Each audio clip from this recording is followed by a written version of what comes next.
প্ৰতিদিনত এটা নিউজ ওলাইছে আৰু কতবা পৰ্টেলত কবা তেনেকুৱা দিছে নিউজটো তো ইয়াৰ ওপৰত মই ইতিমধ্যে অলপ আগতে আমাৰ শিক্ষা বিভাগৰ সেক্ৰেটাৰীক মাতি পেলাই তেখেতক কৈছো যে ইয়াৰ ওপৰত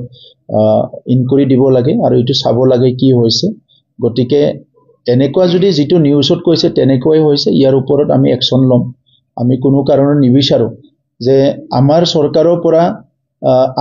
আগৰ চৰকাৰৰ সময়ৰ পৰা এটা ট্ৰেডিশন চলি আহিছে কলেজ বিলাকে কিতাপ বিচাৰে বছৰত এবাৰ আৰু কেতিয়াবা বুক ফেয়াৰ হয় বুক ফেয়াৰৰ পৰা কিতাপ বিলাক কিনি লৈ যায় আমি তাতে পেমেন্ট বিলাক কৰা হয় তো এতিয়া এই বছৰ যে যেটো আমাৰ বুকৰ কাৰণে আমি বিভিন্ন স্কুল কলেজে বিচাৰে এই বুকটো কিতাপটো দিবৰ কাৰণে তেনেকৈ অৰ্ডাৰ বিলাক দিয়া যায় কিন্তু একচুয়ালি কি হৈছে ইয়াৰ ওপৰত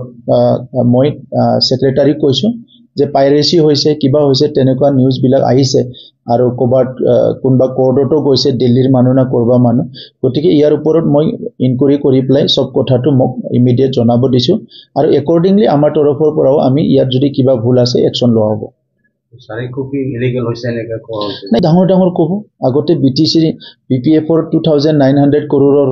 ইলিগেল হৈছে সো তেনেকুৱা কথাটো কবয়ে কিন্তু আসলতে কি হৈছে কিতাপখিনি আহি পাইছে নে নাই আৰু খসাকে পাইৰেসিৰ কিতাপ নেকি কিতাপটো আমাক যি কিতাপ লাগে কলেজ বিলাকে কব যে আমাক এইটো ৰেফাৰেন্স বুক লাগে এইটো লাগে তেনে ধৰণৰ হয়তো ডিপাৰ্টমেন্টে কৈছে যে আমাক এইখিনি কিতাপ লাগে দি দিয়ক বুলি কেনে সো কোনবা কন্ট্ৰাক্টৰে যদি তাতে উল্টা পুল্টা কৰিছে মানে ভাল কিতাপটো দিয়া নাই কিবা ডুপ্লিকেট কিতাপ দিছে কিবা দিছে ইয়াৰ ওপৰত নিশ্চয় একচন লম এটোটো আৰু এৰি দিয়া বস্তু নহয় চৰকাৰৰ কোনবা আঠানা পইচা এনামলি কৰিছে এটো কোনো কাৰণত ৰেহাই দিয়া নহব একট্ৰিস্টা কলেজৰ আৰু ৰিক্ৰুটমেন্ট আহিছিল স্যাৰ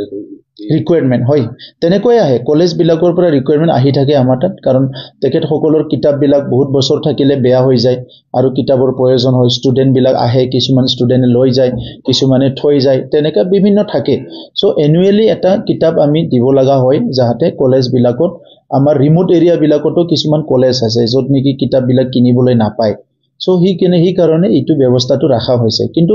আজি যেটো কথা ওলাইছে যে ইয়াত কিবা গণ্ডগোল হৈছে গণ্ডগোলটো কোনো কাৰণত একচেপ্ট কৰা নহব ইয়াৰ ওপৰত পুৰা কোৱেৰি কৰা হ'ব আৰু একচন লোৱা হ'ব